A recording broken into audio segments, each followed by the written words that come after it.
Assalamualaikum warahmatullahi wabarakatuh. Saya Dwi Lestari. Baiklah, di video ini saya akan menjelaskan mengenai sejarah Abu Bakar Ash-Shiddiq tentang sekilas biografinya, kepolitikannya, kepemerintahannya, dan kemajuan peradaban di masa Abu Bakar Ash-Shiddiq di masa Khulafaur Rasyidin. Untuk memenuhi tugas mata kuliah Sejarah Islam Klasik Pertengahan. Maka dari itu, yuk kita simak videonya.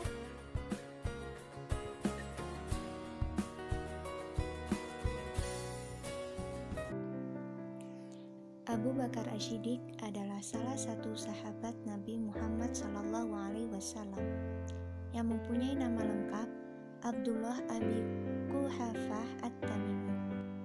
Pada zaman pra-Islam, ia bernama Abu Ka'bah. Kemudian diganti oleh Nabi Shallallahu Alaihi Wasallam menjadi Abdullah.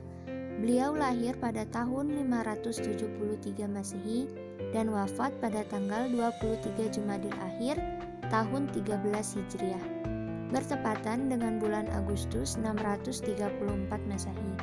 Dalam usianya 63 tahun, usianya lebih muda dari Nabi Shallallahu Alaihi Wasallam 3 tahun. Diberi julukan Abu Bakar atau pelapor pagi hari karena beliau termasuk orang laki-laki yang masuk Islam pertama kali. Sementara gelar Ash-Shiddiq diperoleh karena beliau senantiasa membenarkan semua hal yang dibawa Nabi Shallallahu Alaihi Wasallam, terutama pada saat peristiwa Isra Mi'raj.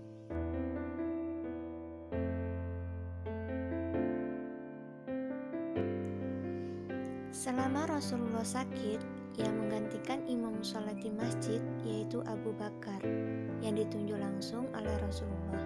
Banyak yang menganggap ini merupakan indikasi bahwa Abu Bakarlah yang sah menjadi pengganti Rasulullah.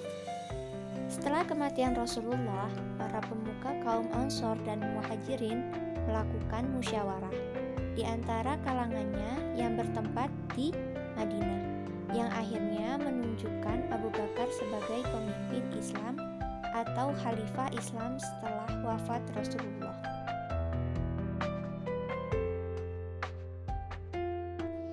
Namun, apa yang terjadi?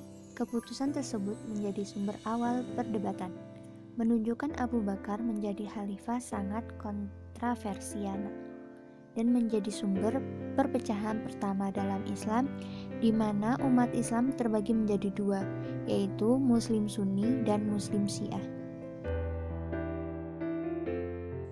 Dalam pandangan Muslim Syiah, pengganti yang sah seharusnya Ali bin Abi Thalib.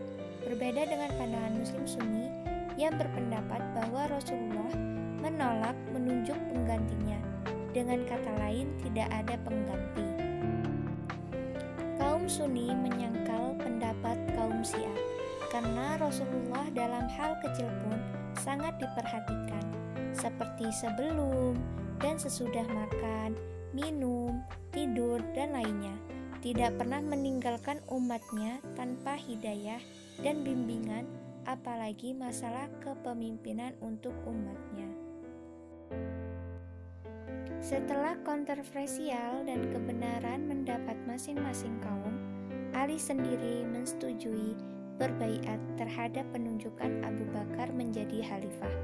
Mendengar pernyataan Ali, Muslim Sunni antusiasi dengan pernyataan tersebut dan mendukung Abu Bakar menjadi khalifah. Tapi kaum Syiah menolak akan pengakuan dari Ali karena mereka menganggap pengakuan tersebut bentuk kesedihan Ali setelah berbulan-bulan lalu istri Ali yaitu Fatimah meninggal dunia, sehingga dia menutup diri untuk ikut serta dalam kehidupan berpolitik. Dan semua sepakat, maka Umar bin Khattab maju dan membaiat Abu Bakar Ash-Shiddiq yang kemudian dibaiat oleh semua yang hadir di Saqifah. Kemudian Abu Bakar menyatakan pidatonya, "Taatlah kalian kepadaku, sepanjang aku taat kepada Allah dan Rasul-Nya. Di tengah kalian, jika aku bermaksiat, maka tidak wajib kalian taat kepadaku. setelah pembaiatan dan pernyataan beliau tersebut. Dengan demikian, maka pasca Rasulullah SAW wafat, Abu Bakar Asy-Siddiq adalah sebagai khalifah Islam terpilih yang pertama, yakni menjadi pimpinan agama sekaligus kepala negara kaum muslimin yang hanya berlangsung 2 tahun.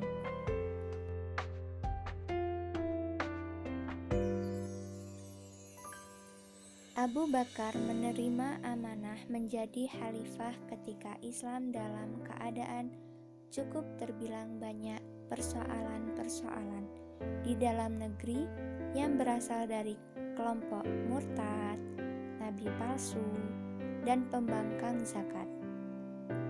Berdasarkan hasil musyawarah dengan para sahabat yang lain, ia memutuskan untuk memerangi kelompok tersebut melalui apa yang disebut sebagai perang riddah atau perang melawan kemurtadan.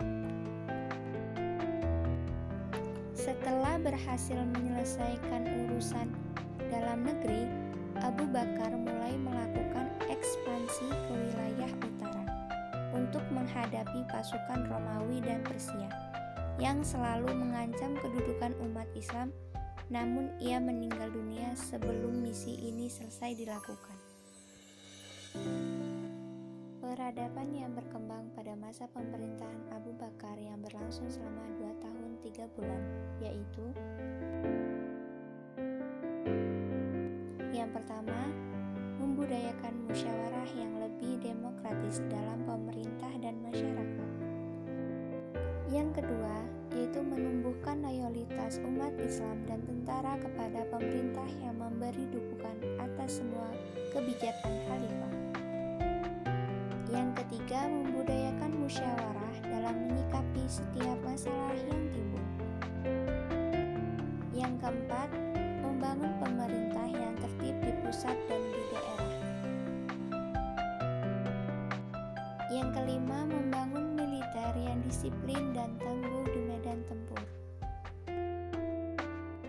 Yang keenam, menyusun mushaf Al-Quran seperti yang dimiliki umat Islam sekarang.